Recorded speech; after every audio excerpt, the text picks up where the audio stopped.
Right. నేనెప్పుడు నా జేబులో డబ్బులు మాత్రమే ఖర్చు పెడతాను అంటూ కేసినేని చిన్ని ఏదైతే కొలికిపూడి శ్రీనివాస్ పోస్ట్ పెట్టారో ఫేస్బుక్, దానికి స్పందించారు. కేవలం 5-10 లక్షల గురించి నాపై ఆరోపణలు చేస్తున్నారని, ఇవన్నీ ప్రజలు నమ్మరు అన్నారు కేసినేని చిన్ని. వీరిని పార్టీ అధిష్టానమే చూసుకుంటుంది అన్నారు. నేనెప్పుడు రంగులు మార్చలేదు, నేనేంటో విజయవాడ పార్లమెంటు ప్రజలకు తెలుసు అన్నారు కేసినేని చిన్ని. 12 నెలలు దేవుడుగా ఉన్న నేను ఇప్పుడు దెయ్యంగా మారానంటే ఆ ఎమ్మెల్యేనే సమాధానం చెప్పాలి అన్నారు ఎంపీ.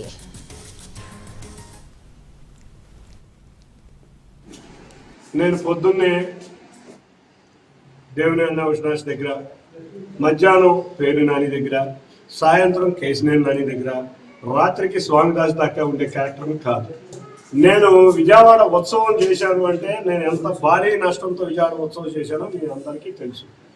నా జేబులో డబ్బులు పోతాయని దానికే ఉంటాను, కానీ నేను 4 సంవత్సరాల నుంచి తిరుపూరులో సేవా కార్యక్రమాలు చేసుకుంటా నేను ఎన్నో కోట్లు ఖర్చు పెట్టిన వ్యక్తిని నేను. ఆఫ్టర్ ఆల్ ఒక 5 లక్షలు 10 లక్షలకి ఎవరో ఆరోపణలు చేస్తే ప్రజలు నమ్మే పరిస్థితిలో లేరు. పార్టీ నాయకత్వం దృష్టికి వెళ్ళింది, పార్టీ నాయకత్వం చూసుకుంటుంది. నా క్యారెక్టర్ మీ అందరికీ తెలుసు. నేను పొద్దున్నే దేవుని అవినాష్ దగ్గర, మధ్యాహ్నం పేరు నాని దగ్గర, సాయంత్రం కేసినేని నాని దగ్గర, రాత్రికి స్వామిదాస్ దాకా ఉండే క్యారెక్టర్ కాదు.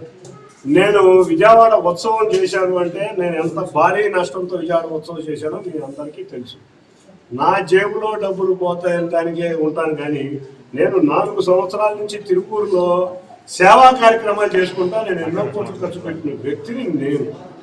ఆఫ్టర్ ఆల్ ఒక 5 లక్షలు 10 లక్షలకి ఎవరో ఆరోపణలు చేస్తే ప్రజలు నమ్మే పరిస్థితిలో లేరు. పార్టీ నాయకత్వం దృష్టికి వెళ్ళింది, పార్టీ నాయకత్వం చూసుకుంటుంది. నా